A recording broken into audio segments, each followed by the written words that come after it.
Air quality is a huge challenge in India because of the outdoor problems of air pollution, not just particulate matter, but also with some of the gases that we are faced with in many parts of the country. Still, there's a huge lack of awareness of the problems of indoor air quality.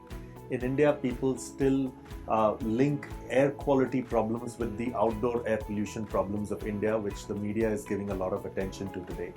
Very few people realize that in closed spaces, irrespective of whether you're in India or the US or Europe, you will still have problems unless you're actually actively remediating them, like volatile organic compounds, which are coming from all the materials, like carbon dioxide, which human beings are giving out.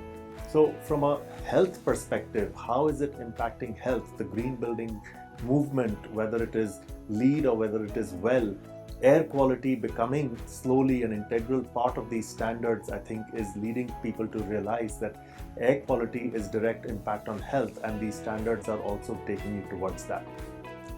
So the Indoor Air Quality Assessment Working Group, I'm one of the committee members around the world, was a great, not only a great learning opportunity, but it was a lot of input that I was able to give from a country-specific perspective.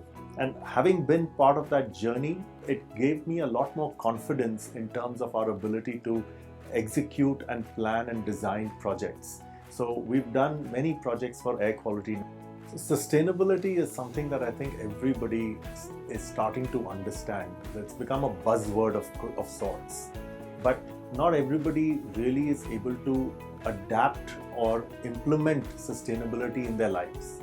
And my goal is to simplify it in the communication messages that I give out. For example, deodorant, for example, nail polish, for example, mosquito repellent. People use mosquito repellent a lot in India, but they don't realize those mosquito repellents that you plug into the wall, they are giving out huge amounts of volatile organic compounds, which has an impact on them. So I say that consumption is the bane of our society.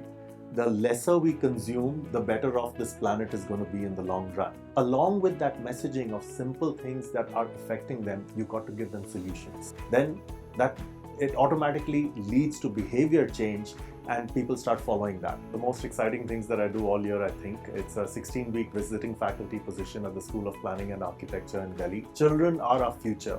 Children are our hope.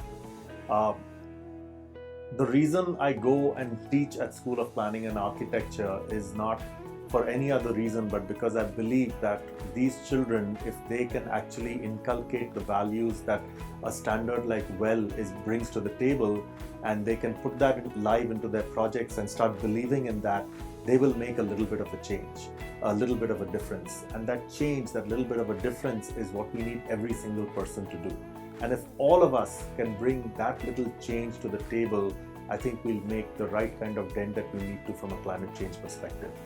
There's a lot that needs to be done on climate change. I think we're far behind on that, and there's a lot of catching up that needs to be done. And we need a lot more people that understand the problem and move forward in a much faster manner to actually address climate change. So the mantra is, don't just talk, do it. That's the simple mantra. So we all have to do our bit to ensure that we are following the basic principles of sustainability, of lesser consumption, so that we can save our one single planet.